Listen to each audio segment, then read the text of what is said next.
Assalamualaikum warahmatullahi wabarakatuh.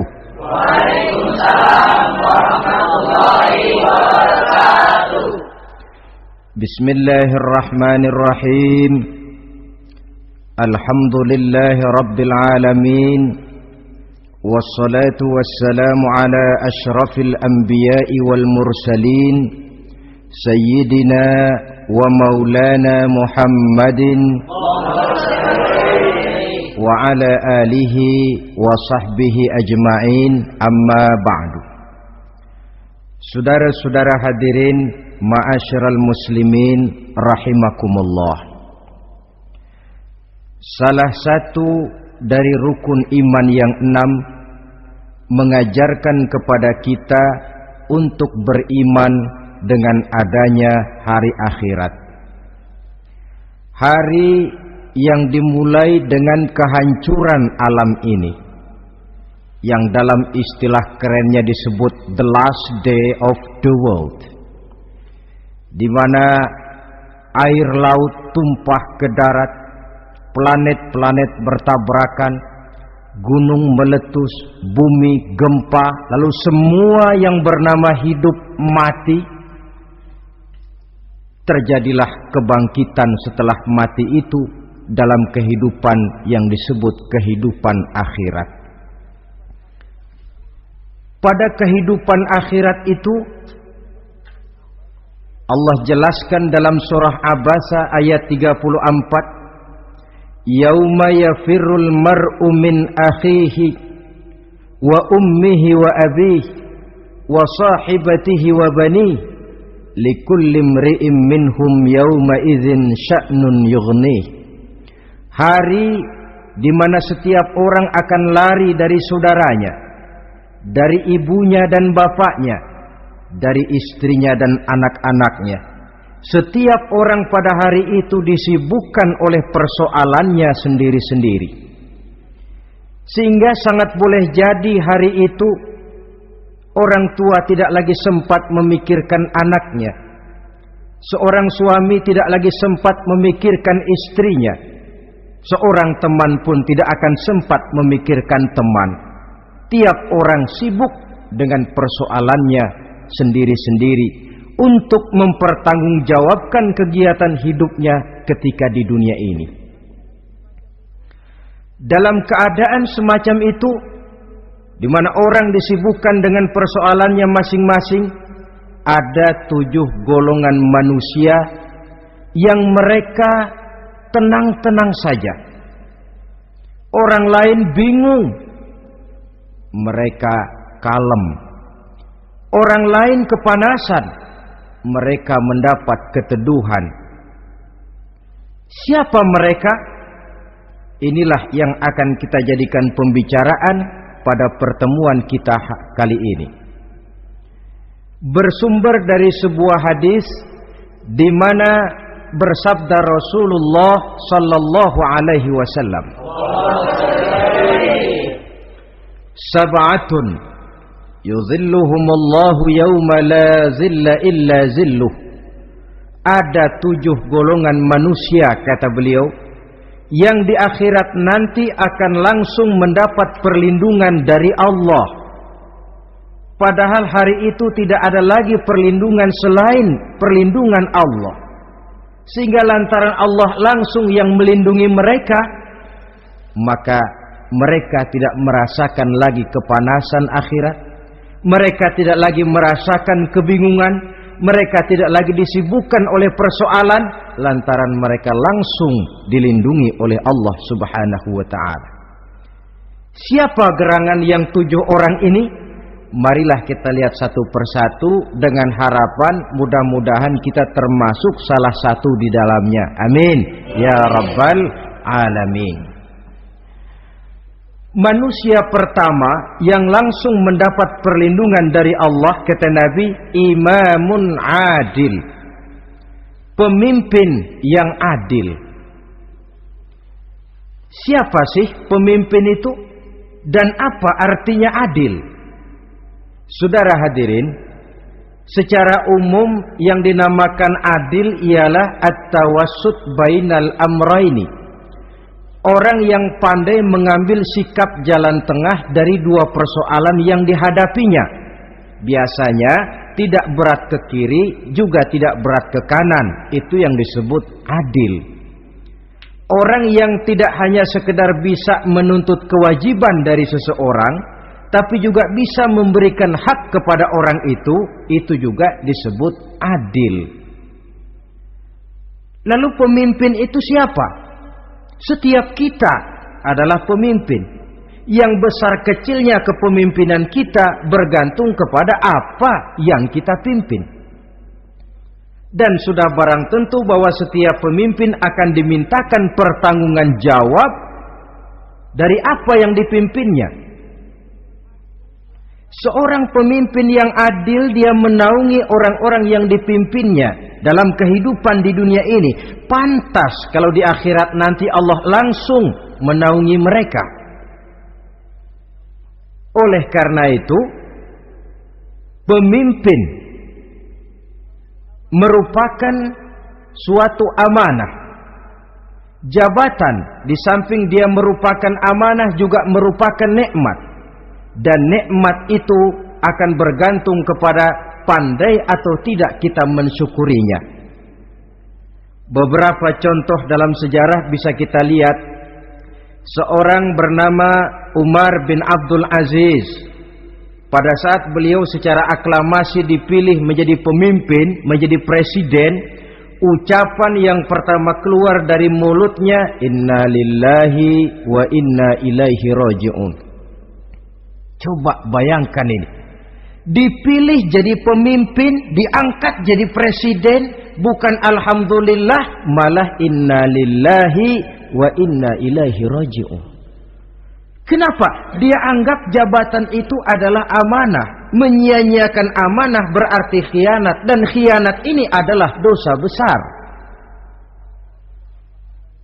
Pantaslah kalau Allah Subhanahu wa taala memperingatkan, nikmat bisa saja berubah menjadi azab kalau kita tidak pandai mensyukurinya. La in syakartum la azidannakum wa la in kafartum inna azabi lasyadid. Kalau kamu pandai bersyukur, aku tambah nikmatku. Tapi kalau kamu tidak pandai bersyukur, kamu ingkar, kamu lupakan nikmat Allah, awas, azabku amat pedih, kata Allah. Jadi berdasarkan logika dari ayat ini bisa kita katakan orang kaya. Ada orang kaya nggak di sini? Ada orang kaya nggak? Yang kaya tolong dengerin. Orang kaya itu bisa masuk surga karena hartanya. Pun orang kaya banyak yang masuk neraka juga gara-gara hartanya. Tergantung syukur apa tidak syukur. Orang alim, ada yang alim di sini? Ada.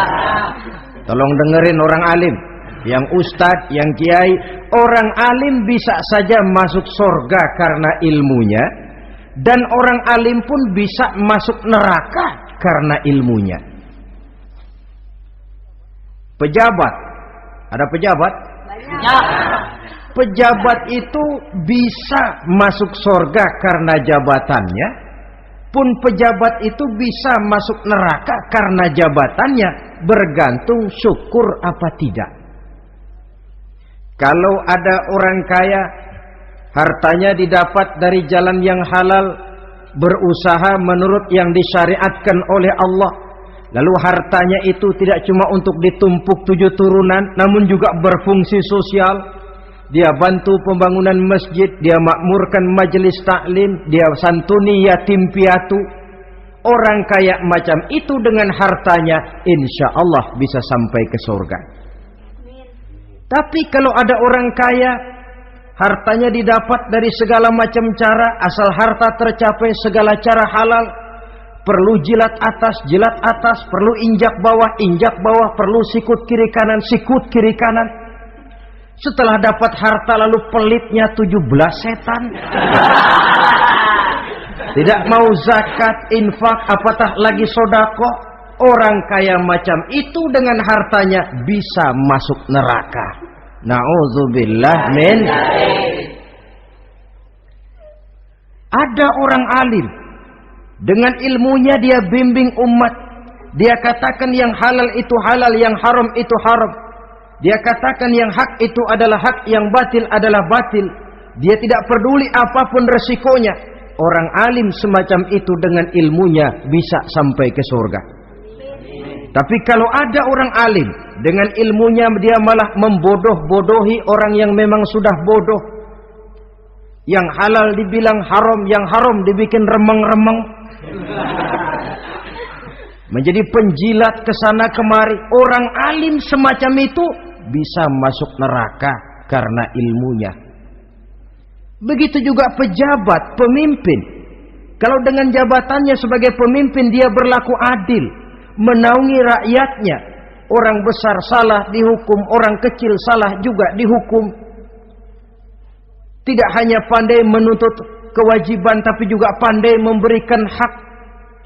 Pemimpin yang adil semacam ini mensyukuri nikmatnya jabatannya, dia bisa sampai ke surga karena jabatannya.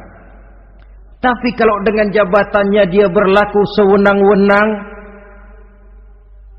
yang besar salah didiamkan, yang kecil salah segera ditegakkan hukum,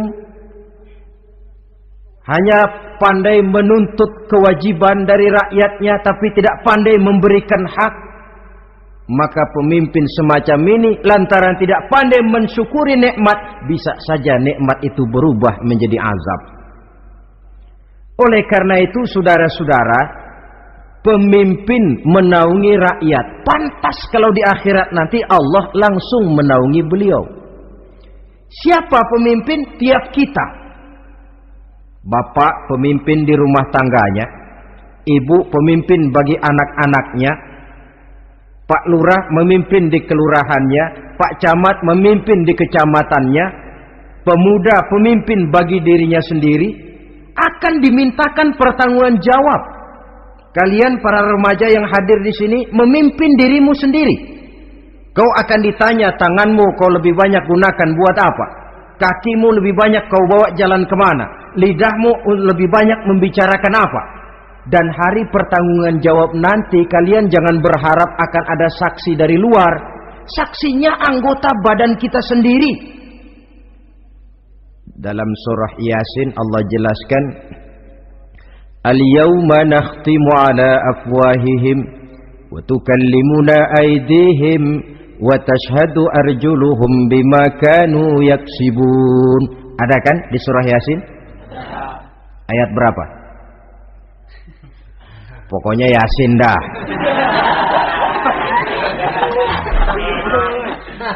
Daripada repot-repot, pokoknya Yasin gitu aja biar urusan lancar. Al-yawma nakhtimu ala afwahihim. Pada hari itu kami kunci mulut mereka. Jadi tidak pandai lagi mulut ini bicara. Wa tukallimuna aydihim, tangan-tangan mereka yang akan bicara kepada kami. Wa tashhadu arjuluhum, kaki mereka akan memberikan kesaksian bima kanu yaksibun, terhadap apa saja yang telah pernah mereka lakukan dalam kehidupan di dunia ini. Hari pertanggungan jawab. Oleh karena itu kalau kita memimpin diri sendiri, berlakulah adil kepada diri sendiri. Nah, lalu masalahnya, memang kita mesti adil kepada siapa saja sih? Ada 3 hal pokok yang kita harus berlaku adil. Pertama, adil kepada Allah. Yang kedua, adil kepada sesama makhluk. Dan yang ketiga, adil kepada diri sendiri. Adil kepada Allah artinya apa? Mendahulukan hak Allah daripada kepentingan pribadi. Kalau sudah datang waktu sholat asar misalnya, walaupun sedang enaknya latihan voli, berhentilah dulu sebentar. Sholat kita adil kepada Allah. Adil kenapa? Dalam contohnya dengan sholat misalnya, Sholat itu kan sehari semalam 5 waktu yang wajib. Betul apa betul? Betul. 5 waktu. Lah sholat itu kalau sholat bagus taruhlah 7 menit. Kalau sholatnya itu kilat 4 menit. Ada lagi yang kilat khusus, nggak pakai perangko, 2 menit barangkali selesai. Taruhlah 5 menit kita ambil yang bagus. Kalau 5 waktu kali 5 menit kan cuma 25 menit. Sementara Allah memberikan kita hidup ini 24 jam sehari semalam. Cuma 25 menit diminta untuk ibadah kepadanya. Tidak sanggupkah kita berlaku adil? 25 menit ini untuk menghadapmu ya Allah. Sementara engkau telah memberikan restannya 23 jam 35 menit untuk hidup dalam sehari semalam. Mendahulukan hak Allah daripada kepentingan pribadi. Adil kepada Allah. Adil kepada yang kedua, adil kepada sesama makhluk. Adil kepada manusia, adil kepada binatang, adil kepada alam. Yang kalau prinsip keadilan itu kita langgar akan membawa efek bagi diri kita juga. Manusia sekarang kan tidak adil kepada alam. Misalnya apa? Hutan ditebangi secara liar, gunung-gunung menjadi gundul. Akibatnya ketika turun hujan terjadi erosi, banjir melanda kemana-mana, tanah longsor terjadi. Akibatnya terkena manusia juga kalau mereka sudah tidak menjaga keseimbangan alam ini. Adil kepada orang lain, apakah itu namanya tetangga, teman, keluarga. Dan yang ketiga, adil kepada diri sendiri. Bagaimana pengertiannya? Mata ini punya hak untuk tidur. Begadang terus tiap malam, tidak adil kepada mata. Nah, ini yang ketawanya paling kencang pasti tukang begadang ini.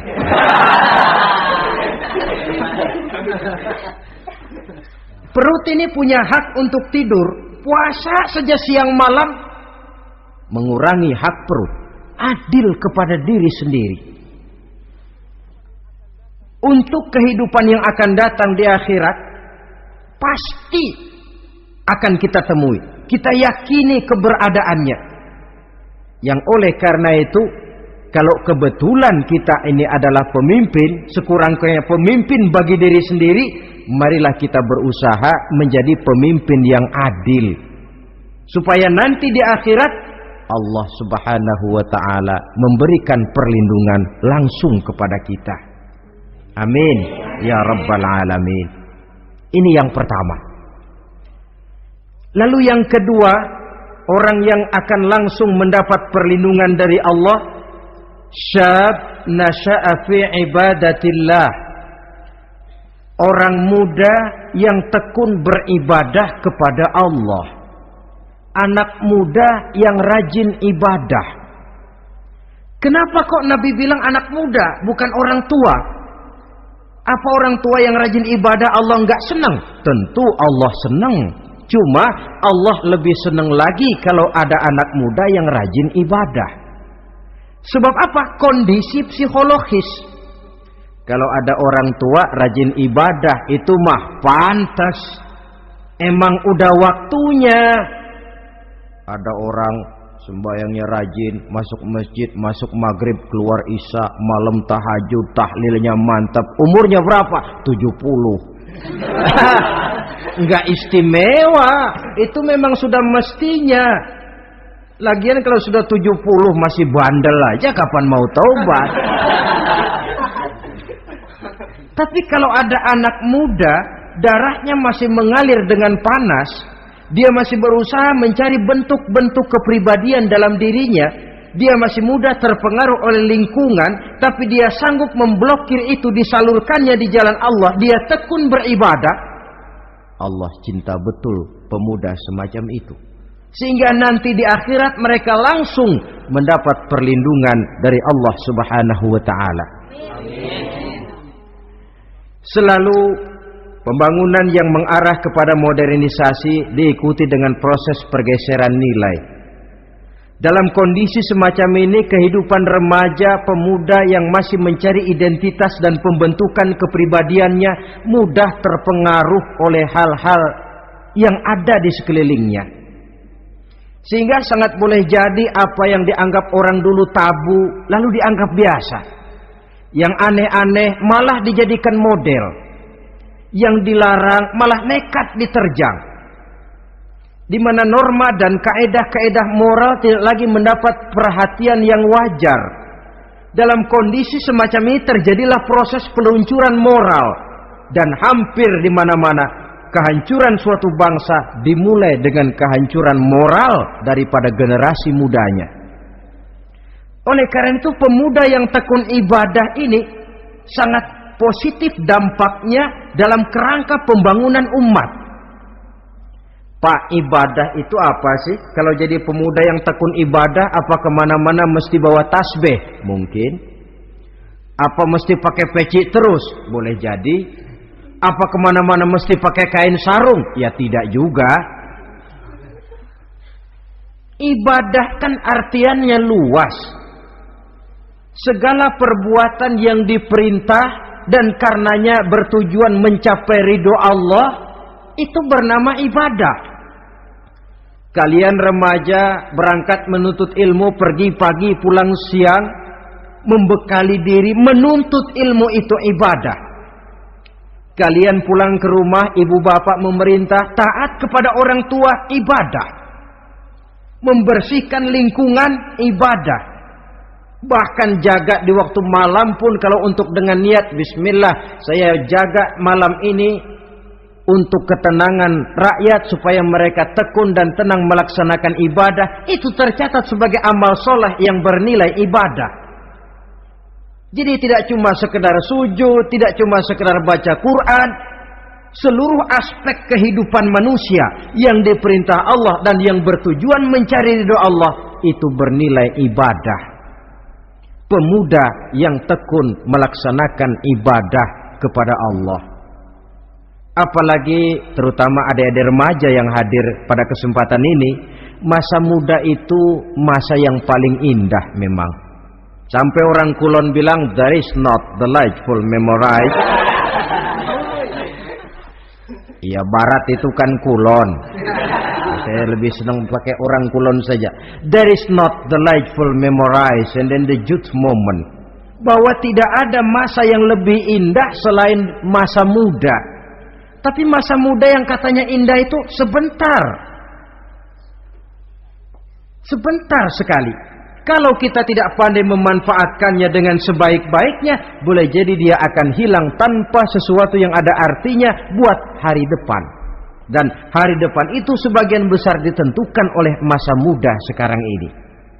Karena itu kepada yang muda saya berpesan, pergunakanlah masa muda itu dalam ketekunan beribadah kepada Allah. Ibadah dalam artian yang seluas-luasnya. Jangan seperti pepatah orang itu. Kelapa muda katanya kupas-kupasin, kelapa tua tinggal batoknya. Selagi muda puas-puasin, udah tua tinggal bongkoknya. Iyalah, kalau dipuas-puasin dalam arti yang positif, boleh. Mumpung masih muda, puas-puasin nuntut ilmu. Mumpung masih muda, puas-puasin ibadah. Mumpung masih muda, puas-puasin berbakti kepada kedua orang tua. Puas-puasin dalam artian yang positif, tentu saja bagus. Tapi kalau puas-puasin dalam arti menghambur umur untuk sesuatu yang mubazir, bergadang di pinggir-pinggir jalan, lalu mulai berkenalan dengan morfin, narkotik, ganja, terperangkap oleh budaya-budaya modern yang menyesatkan, terpancing oleh model-model baru yang kelihatannya menarik tapi sebenarnya tidak bermanfaat, entah pada akhirnya akan mendatangkan penyesalan kepada kita saja. Coba, belakangan ini saya dengar di Jakarta akan ada satu festival yang disebut Festival Ngeceng.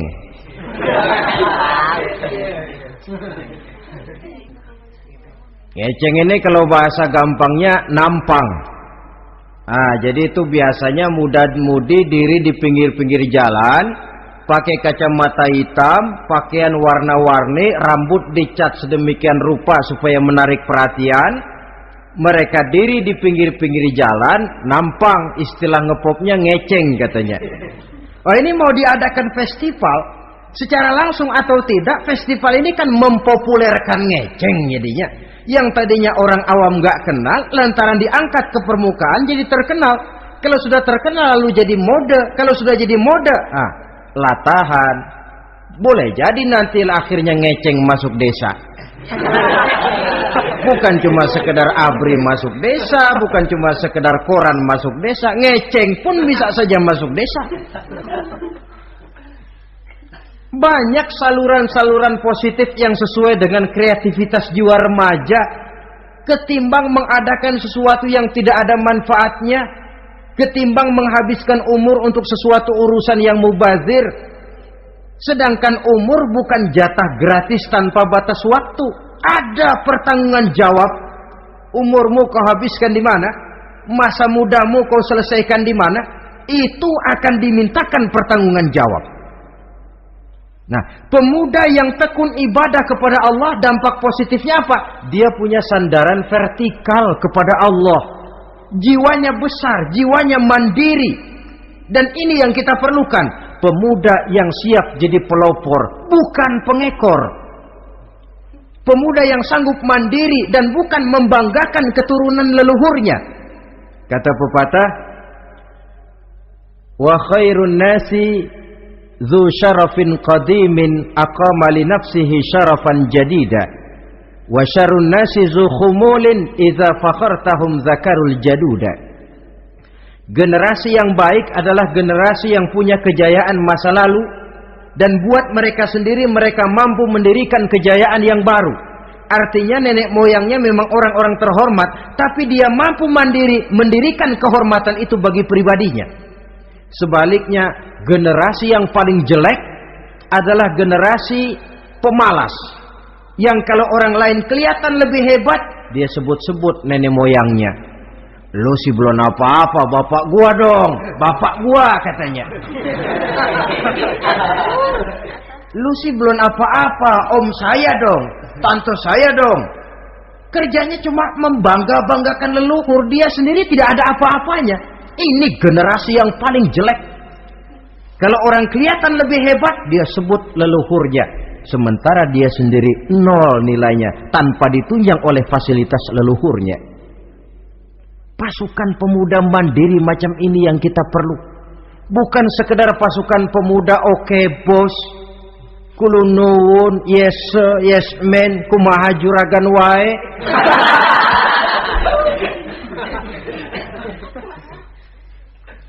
Dan terus terang kita miskin dengan pemuda yang mandiri, yang punya kepribadian, yang berani berkata ya terhadap yang benar dan berani berkata tidak terhadap yang tidak benar.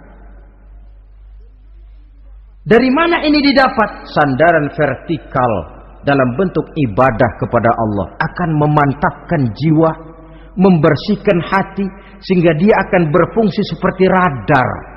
Sandaran vertikalnya cuma kepada Allah. Inilah dampak positifnya.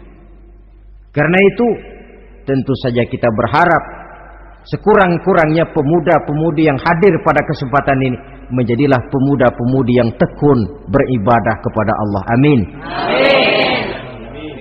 Terima kasih banyak atas segala perhatian. Mohon maaf atas segala kekurangan. Usikum wa nafsi bitaqwallah. Wassalamualaikum warahmatullahi wabarakatuh. Waalaikumsalam warahmatullahi wabarakatuh.